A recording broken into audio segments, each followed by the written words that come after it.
My name is John Samuel Pickwick. I'll be 27 next spring. Only my grandmother and wife call me Johnny. My father, Robert, did this too when he was alive. I don't know why I'm John, but Samuel was my grandfather's name. My parents were born on the same day. By a strange coincidence, they died on the same day, 22 years apart. My mother, Evelyn, was 22 when she died. Since I was only a few months old at the time, I don't remember anything about her. Nobody ever talked about her. The father died on a deserted stretch of highway. His car went off the road and crashed into a tree. He was under the influence of alcohol, but not drunk. They think he may have fallen asleep as there were no skid marks.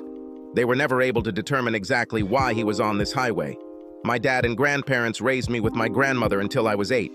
When Dad finally saved enough money, he bought his own house. That's where I still live. The house is a typical country setting. This is one of those developments where every third house is the same. My dad died 4 years ago while I was in college. He had a restless soul.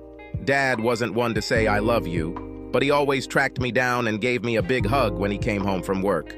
I don't remember a single day when he didn't smell of whiskey. However, we didn't have a single bottle of alcohol in our house. Even though he spent a lot of time in his favorite pub, I really don't think he had a problem with alcohol. Photos of him still hang on the walls of the pub from all the years he was a darts champion. Dad drove a truck and knew almost everyone in town. When he was sick, his neighbors came to him with soup and elixirs. Dad didn't believe in painkillers, so witches' brews, as he called them, were the only remedy he took for his ailments. I'm not so lucky. If I got sick or in pain, he would take me to the doctor to get an injection in my butt. I've learned not to complain. Dad loved playing rugby, and so did I. No matter how rough rugby was, if I complained about an injury, he would tease me. Let me know what size dress I need to buy you, Joan. I never remember us having a party. Dad was a loner and had a very small circle of friends. It was unusual for him to date the same woman for the second time. Attempts to arrange a date with him proved fruitless. When Dad died, Grandma paid for a beautiful headstone. Robert Pickwick, Evelyn Pickwick, the loving parents of John Samuel Pickwick. I had never been to my mother's grave until my father was buried. I have a civil engineering degree. I work in the city on road improvement projects. I didn't really set out to work on the roads, but was inspired by a few presentations. When I was a sophomore in college, I interned in the city between my junior and senior years. The timing was perfect, as one of the old-timers was retiring around the time I graduated from high school. I married my high school sweetheart, Mary Ann, and we have a 4-month-old son whom we named Robert Samuel. Mary Ann and I kept pace all through high school. I ruined everything when I slept with a girl who allowed it to everyone. You know how high school kids are afraid of dying as virgins. There were a lot of tears. Since I was going to college and Mary Ann was not, we just broke up. We said hi when we bumped into each other during the holidays. After graduating from high school, I moved home, and about a week later, I found Mary Ann on my porch. I would still like to see if we have any magic left.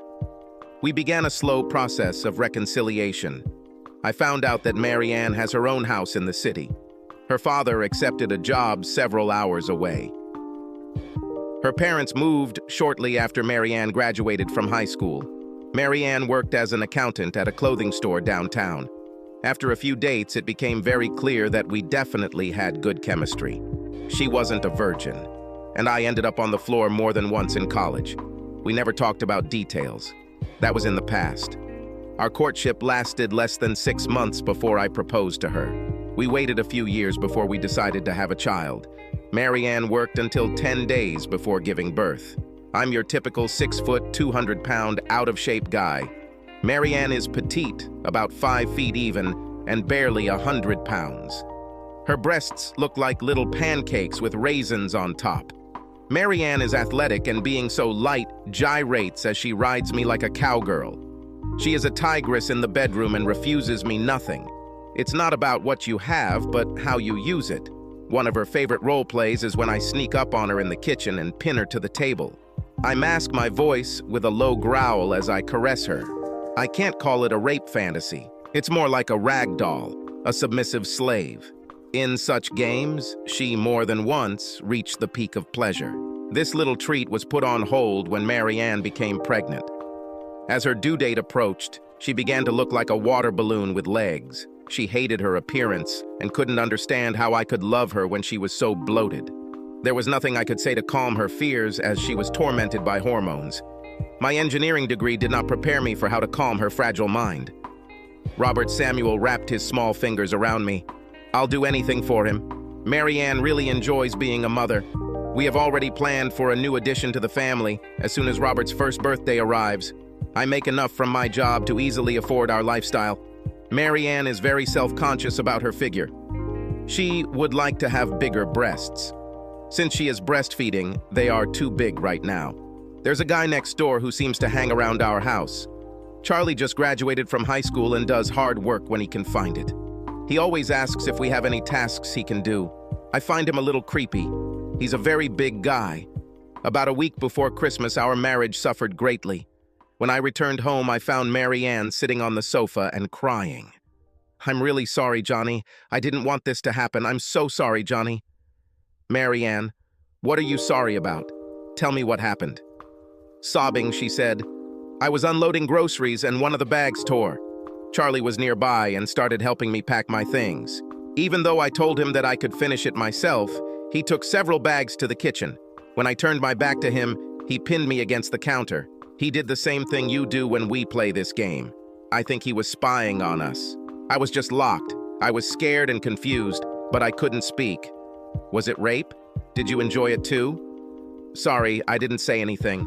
No, I didn't enjoy it. Everything happened so quickly, I was scared. You didn't answer me. Was it rape? Mary Ann didn't answer. She shook her head. This is just wonderful.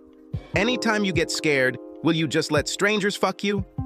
Johnny, no, it wasn't like that at all. I didn't know what to do, I just froze. How about screaming, kicking, and clawing? Johnny, it was a mistake. I should have done all this. I love you. Please don't hate me. Why didn't you resist? How long did this last? Johnny, that wasn't fun at all. I was numb. Robert started crying, so I broke away, pushed Charlie, and locked myself in the bathroom. I've probably showered 10 times since then. It's a pity that our marriage was not a crying one. Maybe you could save him. I'm going to stay with my grandmother for a few days. Johnny, no, don't go. I need you. I want to be your wife. Please do not go. I love you. Please. Her tears and pleas won't stop me. I wanted to punch the wall.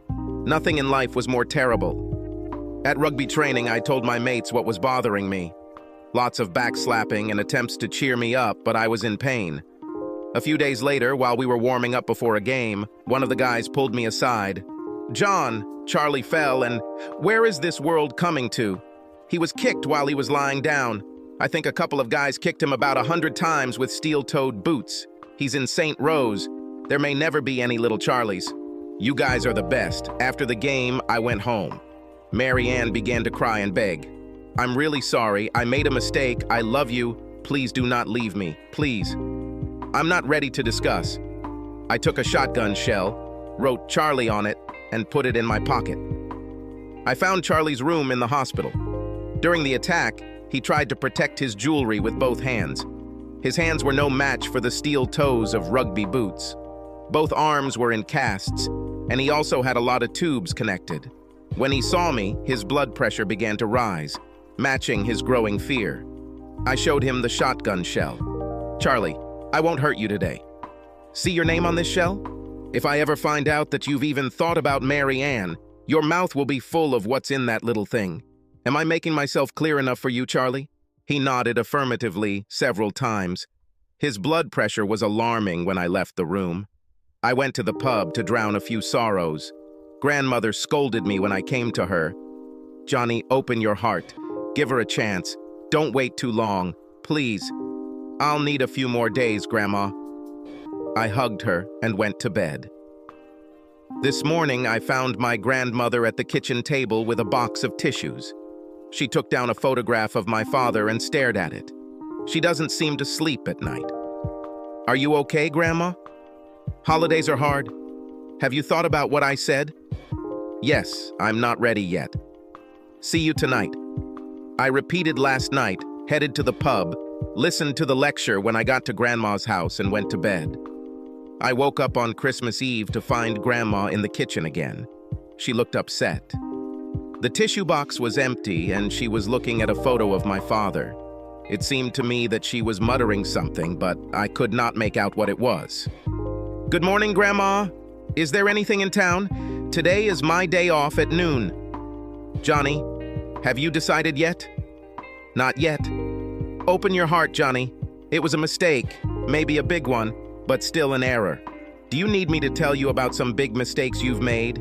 How is this different from you and that approachable girl at school? I just hope you don't wait too long. You are as stubborn as your father." "Grandma, we are married now. This is completely different. At that time, Mary Ann was already wearing your wedding ring. I'll tell you what has changed. It is now you who have to deal with the sting of betrayal. When it was her feelings, it was no big deal. But now that it's your feelings, well, is it different?" "Don't wait too long, Johnny." She started crying again. I kissed her forehead and left. I found myself in a pub around dinner time. There's not much here. A few people come and go. I felt very depressed. God, how I miss Mary Ann and little Robert. I think I've already decided what to do. Another breath of pride. I washed it down with whiskey. I know alcohol is not the answer, but I was pretty sure milk and water were too. "Hey, guy." He extended his hand. "You look just like I feel. My name is Bobby. I've been watching you for a long time. May I join you?" I looked up and saw a guy about my age, maybe a little younger, with empty eyes and an impassive look. There was a slight whiff of whiskey on his breath. "Certainly, I didn't notice you." Shaking his hand. "My name is John. Let me guess, like me, my wife cheated?" I nodded. "Do people live here, Johnny? Christmas should be spent with family." "That's right, I'm John. But I never knew my mother. She died when I was a baby, and my father died 4 years ago. What about you, Bobby?" "Well, if you are John, then I will be Robert. Both my parents are alive. I'm alive until I figure out raising a child. Johnny, I found out about this a few months ago. You? I'm John. Last week. My lady at the party cheated on me. Anyway, she felt guilty and broke down after a few days. At your place? My neighbor forced himself on her, but she didn't stop him. That night she couldn't stand it. Let me guess. I'm really sorry. It was a mistake. I love you. Do not leave me." Yes, all of this. There's probably a script they all follow. I'm telling you, Johnny, I was cruel. I made her tell me everything down to the smallest detail. She was beside herself with grief. I didn't back down. He said that I would most likely get a divorce. I hear you. I haven't applied yet, but I'm going crazy, thinking that I will. I should have calmed down, but I couldn't chew and swallow the last piece of pride. This is what hurts the most. I'm telling you, Johnny, her eyes were full of tears. She worked here as a waitress, and guys were constantly hitting on her. I still carry her photo. He reached into his back pocket and pulled out his wallet. He knew exactly where the photograph was. She was wrinkled, but you could tell she was beautiful. The picture was taken a couple of years ago. He's still my favorite. You still haven't gotten along with her? No, I was too stubborn. She made a mistake and I would forgive her. It's just too long. She wrote me a note and left. All I have to remember about her is our child. He opened his wallet again, rummaged through it, and pulled out a photograph of a woman holding a child. I can't believe she left you with the baby. We were all shocked. She loved him so much. It didn't make any sense. I can't bring myself to hold the boy.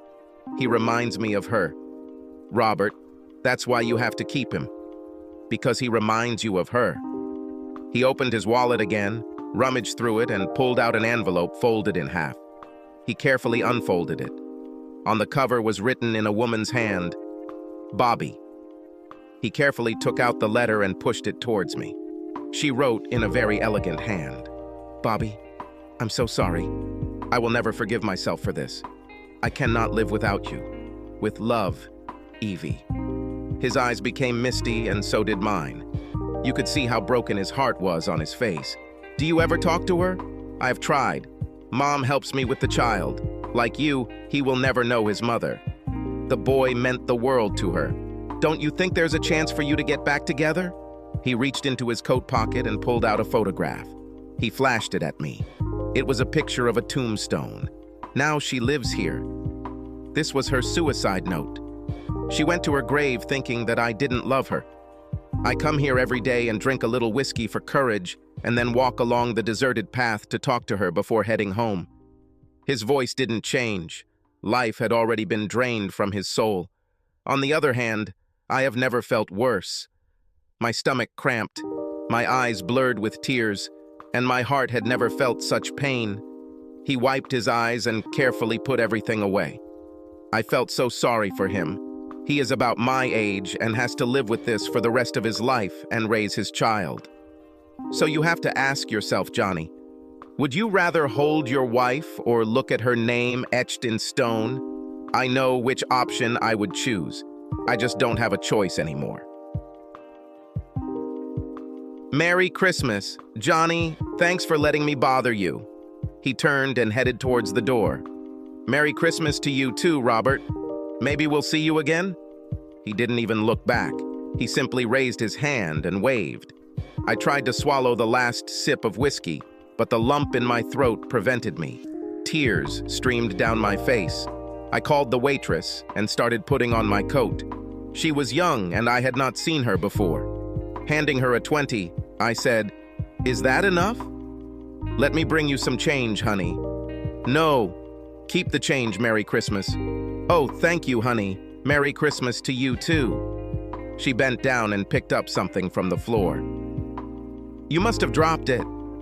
It was a photograph of a tombstone. "No, the guy I was talking to must have dropped it." "Honey, you're wrong. I've been here since 4 o'clock and there were only a few people here. You were alone all evening." "No, it was a guy my age. His name is Robert." She touched my cheek and looked into my eyes. "Be strong, Johnny. You can do it. It's time for you to go home." She moved the photo towards me. I looked at the photo and trembled. My head was spinning. My vision became blurry. I looked again to make sure. Evie Pickwick, loving mother of John Samuel Pickwick. I laid my head on the table. Everything was spinning. It cannot be true. I took a deep breath and stood up. I looked, and instead of a photo in my hand, I saw a drink coaster. My 20 was lying on the table. I looked around and didn't see the waitress. I took my 20 to the bar. I tried to pay the waitress. She can keep the change. "Well, boy, I sent her home an hour ago. Let me bring you some change." "Let the waitress keep it for herself. Merry Christmas." I was dizzy all evening. When I got to the car, I called home, but no one answered. I dialed Mary Ann's number, but no one answered. I don't remember much about the drive home except chanting, "Please be okay, please be okay. My son will not be raised the way I was raised." I pulled into the driveway to find the house dark. I called Mary Ann's parents. "Hello, Mom. It's me, John. Is Mary Ann there?" "She's busy. She puts Robert to bed. Can I ask her to call you tomorrow? I would really like to talk to her tonight. She's busy today. She is with people who love her. Can you just leave her alone today? Please tell her that everything is forgiven and I want her back, if she agrees. I'm home." The phone went silent. I walked into the house and went straight to the bedroom closet. I pulled out a shoebox with my dad's things. I sat down in the living room, opened a shoebox, and found his wallet. I carefully pulled out the 2 photographs and the letter he had shown me earlier. The photos have yellowed a little. I found the 3rd photo, all 3 of them. I was choking with sobs. I kissed the photographs. "I love you, Mom. I love you, Dad." Another glance at my wallet, and I was holding a photo of Evie's gravestone. I was shaking, trying to calm down. Mary Ann's parents lived 2 hours away. I didn't know if she would come home tonight or if she would come back at all. I was just a wreck. I counted the chimes from 1 to 11. When the 12th stroke sounded, I heard the front door open. Mary Ann put down the stroller. She cried, "Johnny, it's me." I raised my hand like a stop sign. "I know it was a mistake. I understand. Everything is over. We will never talk about this again. I have never loved anyone as much as I love you. I want you to come back if you will take me." She threw herself into my arms. "I love you, never again, I promise." We hugged and kissed for a long time. "What is this on the table?" "These are my father's things. I felt very lonely today. I'll clean everything up in the morning. Merry Christmas." "I have nothing for you. Merry Christmas." "Having you back is the only thing I wanted. I am so sorry. I will never forgive myself for this. I cannot live without you." The hairs on the back of my neck stood on end. I squeezed her tightly. My tears started flowing again. "Mary Ann, it took me a few days to realize this, but I would rather live with you than without you." The energy and passion we put into our lovemaking was incomparable to anything we had ever done. I don't think we fell asleep until 4 a.m. Robert's crying woke us up around 6 a.m. "Come on, get dressed. We need to get to Grandma's house." Grandma was sitting in the kitchen with a box of tissues. When she saw us, her eyes lit up like a 5-year-old child who saw gifts under the tree. She hugged Mary Ann and kissed her forehead several times. Mary Ann didn't know what to think. Grandma really needed this. "Johnny, you made me Christmas." "I'm sorry I made you cry, Grandma." Grandma buried her head in my chest and hugged me tightly. Later that morning, Mary Ann stood in the kitchen, holding Robert in her arms and rocking as mothers do. Grandmother took a photograph of my father. I helped her hang it back on the wall. "When did you stop calling Dad Bobby?" Her head turned sharply towards me. There was a strange expression of surprise mixed with shock on his face. "On the first Christmas Eve after Evie's death." He returned home and announced that he would be Robert and she would be Evelyn. Bobby and Evie were too painful for him. This was the strangest thing. He also pulled you out of the crib. Until this moment, he seemed afraid to hug you. You slept in his arms all night. Since that night, he hugged you every chance he got. "Are you okay, Johnny? You look a little pale." I felt a cramp as I began to tremble. "With a little strength, I'll be fine." "Honey, Bobby would be so proud of you." "It may not have meant much to me yesterday morning, but today it did." Mary Ann and I returned home at dusk. While she put Robert to bed, I began to put away my father's things. I looked at the photos again and began to shake as my tears fell. It was her. She was a waitress. Charlie disappeared. I don't chase Mary Ann around the kitchen anymore. Robert has a younger sister, Evelyn. In one of life's little oddities, she was born on the same day as her brother, 2 years apart. I paid for a new headstone, Robert Bobby Pickwick. Evelyn Evie Pickwick. Together forever. Loving parents of John Samuel Pickwick. I tried to explain to Mary Ann what happened that evening, but she doesn't believe me. "I warned you, Johnny, not to drink on an empty stomach." I can't explain it. I know that every time I find myself in a difficult situation, I touch my cheek where she touched me and think about her words. Be strong, Johnny. You can do this. Subscribe to our channel so that your second chaff doesn't cheat on you, and go ahead and listen to the next story, because this story is nothing compared to the next one. If you're under 18, don't even think about listening to the next one.